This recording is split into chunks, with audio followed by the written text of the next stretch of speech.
adik-adik, selamat pagi. Jumpa lagi di sekolah minggu di rumah aja. Sungguh besar ya kasih karunia Tuhan sehingga sampai saat ini kita boleh terus ikut sekolah minggu walaupun masih secara online. Yuk adik-adik, kita tutup mata, lipat tangan, kita mulai ibadah kali ini dengan berdoa dulu.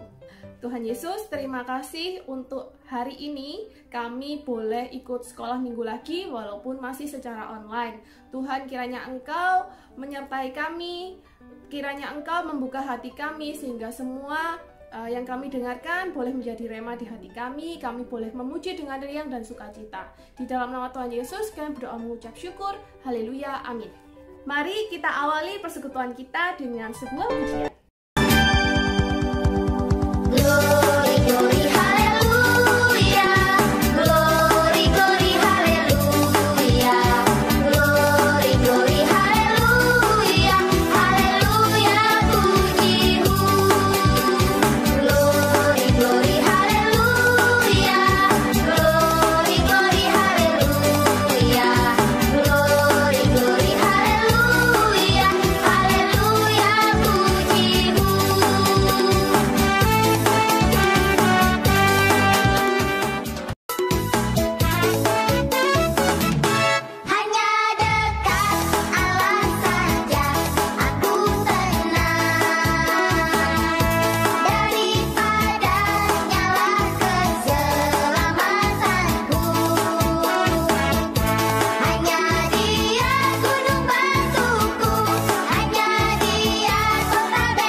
Adik-adik, setelah memuji, memuliakan nama Tuhan, saatnya sekarang kita dengarkan firman.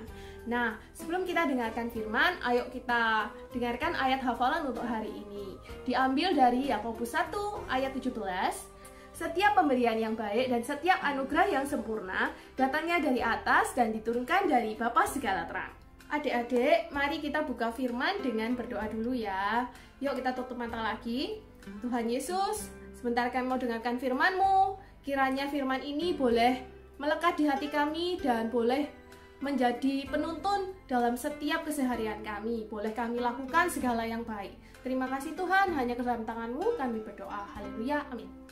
Kali ini kakak mau bercerita tentang bagaimana orang-orang Israel itu dipelihara selama di padang gurun. Cerita ini diambil dari Keluaran 15 ayat 22-27, Keluaran 16 dan Keluaran 17 ayat 17. Jadi adik-adik, setelah bangsa Israel itu dibebaskan dari tanah Mesir, kalian pasti tahu kan, pasti pernah dengar ceritanya bagaimana Tuhan itu secara ajaib membebaskan bangsa Israel dari tanah Mesir. Nah, selain yang kalian sudah pernah dan sering dengarkan tentang tiang awan dan tiang api, tiang awan untuk pagi hari dan tiang api untuk malam hari, sehingga mereka boleh tetap hangat walaupun mereka melakukan perjalanan, benar kan? Nah, sekarang kakak mau bercerita tentang beberapa hal lagi di mana Tuhan menunjukkan kemuliaannya, di mana setelah keluar dari tanah Mesir, Tuhan mengajarkan bagaimana bangsa Israel itu supaya dapat mengandalkan hidupnya selalu pada Tuhan. Yang pertama yaitu Tuhan menunjukkan kuasanya dengan mengubah air yang pahit menjadi manis. Luar biasa bukan? Jadi ceritanya saat itu sudah 3 hari lamanya bangsa Israel berjalan di padang gurun. Padang gurun itu namanya padang gurun Shur. Mereka itu berjalan di mana-mana nggak ketemu air. Terus satu kali mereka tuh ketemu yang namanya oase. Oase itu kayak di padang gurun, tengah-tengahnya itu ada air gitu loh adik-adik. Nah, waktu mereka ketemu oase, wah mereka sukacita sekali di situ karena akhirnya ketemu air kan. Tapi saat mereka ketemu air, airnya mereka incip, ternyata airnya itu pahit adik-adik. Betapa kecewanya hati mereka kan. Dan saat itu mereka bersungut-sungut sekali gitu. Mereka merasa, wah kenapa ini? Kok Tuhan membawa kita keluar dari tanah Mesir, tapi ujung-ujungnya kita minum aja nggak bisa. Mereka marah-marah adik-adik. Sama siapa? Sama Musa. Nah, saat itu Musa berdoa sama Tuhan. Tuhan tolong aku, bangsa Israel ini sekarang semua lagi bersungut-sungut. Mereka marah, hatinya itu loh Tuhan, mereka sedih karena mereka nggak ketemu air. Akhirnya, walaupun saat itu Tuhan gak suka sama sikapnya bangsa Israel yang selalu bersungut-sungut itu, ketemu masalah sedikit bersungut-sungut, tapi Tuhan tetap baik. Tuhan melakukan mukjizatnya dengan mengubah air yang pahit di oase itu menjadi air yang manis. Saat itulah bangsa Israel akhirnya bisa minum setelah 3 hari. Luar biasa bukan kasih karunia Tuhan, dan luar biasa sekali kesabarannya Tuhan itu dalam menghadapi bangsa Israel. Nah, setelah Tuhan menolong mereka mengubah air yang pahit itu menjadi manis, tidak hanya diam selesai di situ saja, tapi sejak saat itu Tuhan kasih tahu bangsa Israel bahwa ada peraturan-peraturan dan ketetapan-ketetapan yang bangsa Israel harus patuhi. Dimana kalau mereka patuh, mereka taat, mereka akan dijauhkan dari segala malapetaka, dari segala penyakit-penyakit. Tetapi kalau mereka tidak taat, maka mereka pasti akan mendapatkan hukuman. Nah, saat itu bangsa Israel begitu melihat mukjizat yang datang dari Tuhan, mereka akhirnya mengikuti perintahnya Tuhan dong. Dan Tuhan membawa mereka ke suatu tempat yang bernama Elim. Di mana di Elim mereka disediakan oleh Tuhan 12 mata air yang jernih serta 70 pohon kurma. Saat itu bangsa Israel berhenti di sana untuk berkemah. Nah, setelah mereka berkemping di Elim, mereka melanjutkan perjalanan lagi dong. Setibanya mereka di yang namanya tempat itu Gurun Sin, mereka itu kekurangan makan lagi adik-adik. Seperti biasa, bangsa Israel masih tetap bersungut-sungut. Tetapi saat itu Tuhan menunjukkan kemuliaannya. Dari jauh pada saat malam hari turunlah sebuah sinar yang terang itu, menunjukkan kemuliaan Tuhan. Setelah muncul sinar kemuliaan Tuhan itu, Tuhan menunjukkan bagaimana secara ajaib Tuhan memelihara bangsa Israel. Nah, jadi adik-adik, pada saat itu Tuhan menunjukkannya itu caranya pada saat mereka kan kelaparan ini kan. Tuhan kasih makanan dong. Mana mungkin manusia kelaparan, burung aja dipelihara. Jadi saat itu pada pagi hari Tuhan menyediakan yang namanya mana. Mana itu bukan kayak roti ya, tapi ya roti tapi nggak kayak roti. Dia itu bentuknya seperti sisik, bentuknya itu kira-kira seperti embun beku. Pernah nggak makan embun beku? Kalau nggak mujizatnya Tuhan. Nah, ini namanya mana. Setiap orang boleh mengambil mana di pagi hari, karena waktu pagi hari mana itu datang tiba-tiba, mujizat datang mana. Mereka harus ngumpulin pagi hari mana, tapi harus sesuai porsi. Satu orang punya jatah, dia harus ngambil jatahnya sendiri. Tapi ada juga orang yang serakah, ya kan? Dia nggak ngambil cuma satu porsi, dia ngambil porsinya temennya. Porsinya temennya dikumpulin supaya nanti di rumah kalau lebih-lebih bisa buat nyemil, mungkin gitu ya. Tapi sama Tuhan kan sudah dibilangi, nggak boleh, harus ngambil sesuai porsinya.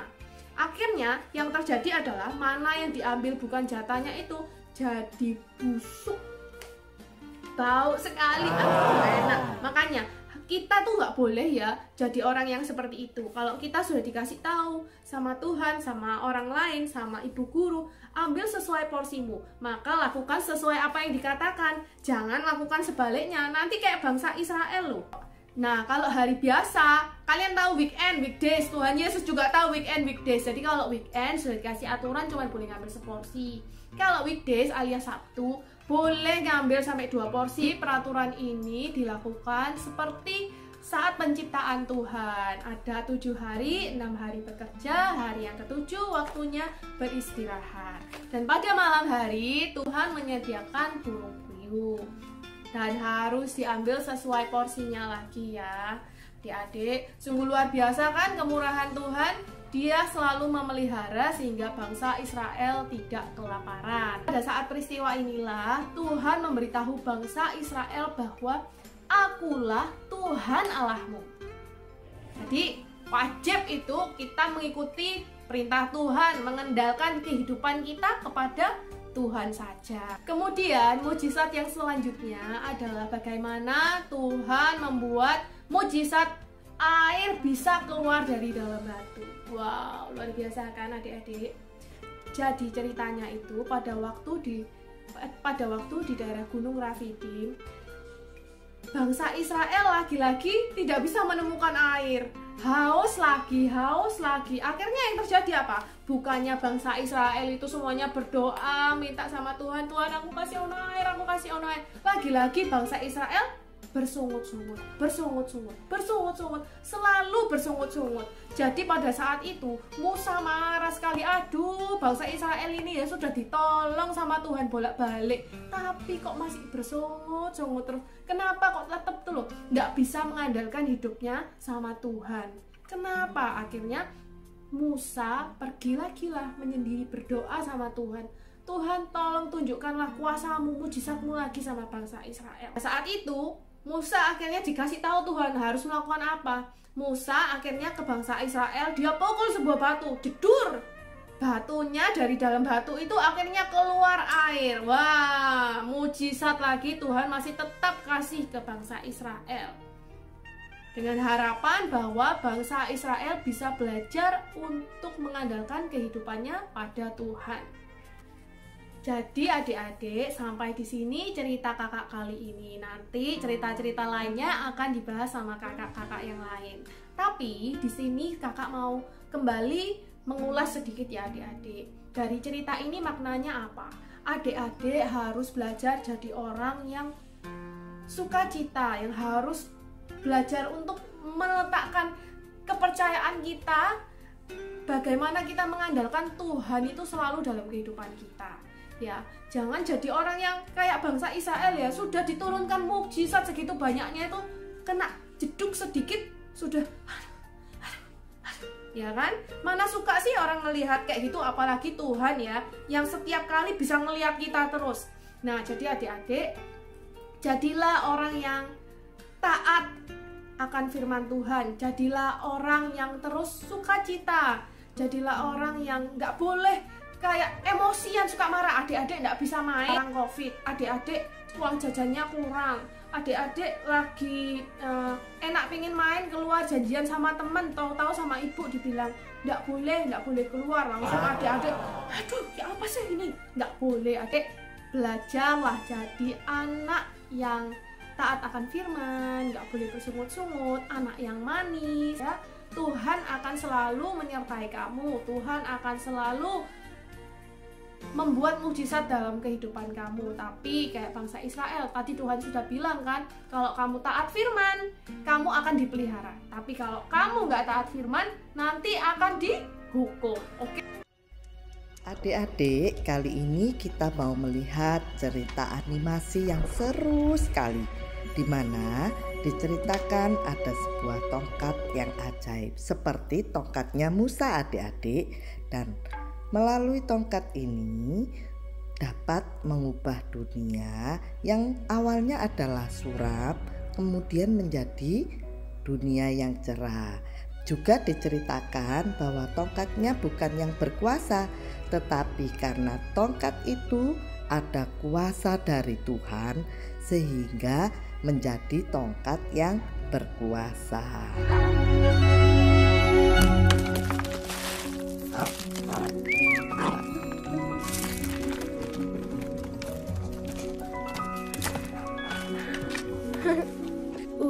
Wah.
Oh, tongkatku sudah bertunas.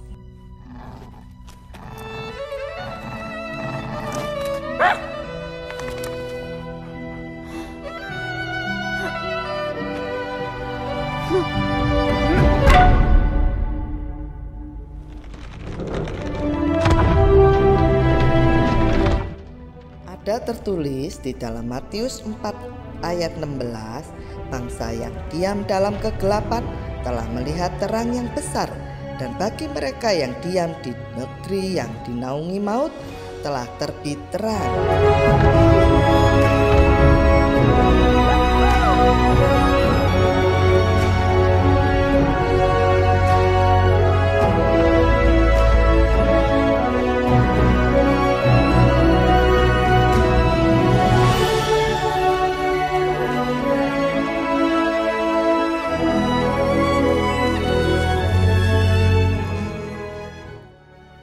Juga di Matius 5 ayat 14, kamu adalah terang dunia, kota yang terletak di atas gunung tidak mungkin tersembunyi.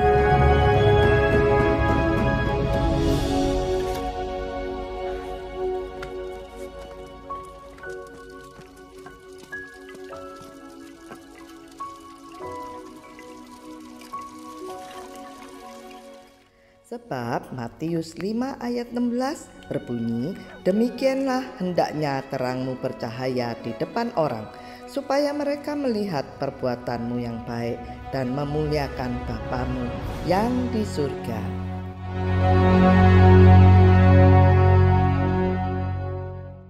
Adik, hari ini kita sudah memuji Tuhan, mendengarkan firman. Mari kita tutup ibadah kali ini dengan berdoa. Tutup mata, lipat tangan. Tuhan Yesus, terima kasih untuk firman pada hari ini. Semoga firman itu boleh jadi rema di hati kami. Tuhan, tolong ajarkan kami untuk menjadi anak yang selalu ada sukacita, menjadi anak yang manis, anak yang tahu diri, selalu mengucap syukur. Kami punya orang tua yang selalu ada untuk kami masih punya mereka untuk melihara kami boleh celik Tuhan. Sehingga apapun di dalam kehidupan ini kami boleh tetap bersyukur dan berterima kasih padamu. Di dalam nama Tuhan Yesus kami percaya, kami berdoa, Tuhan selalu pelihara. Haleluya, amin. Bye bye, jumpa lagi di sekolah minggu berikutnya.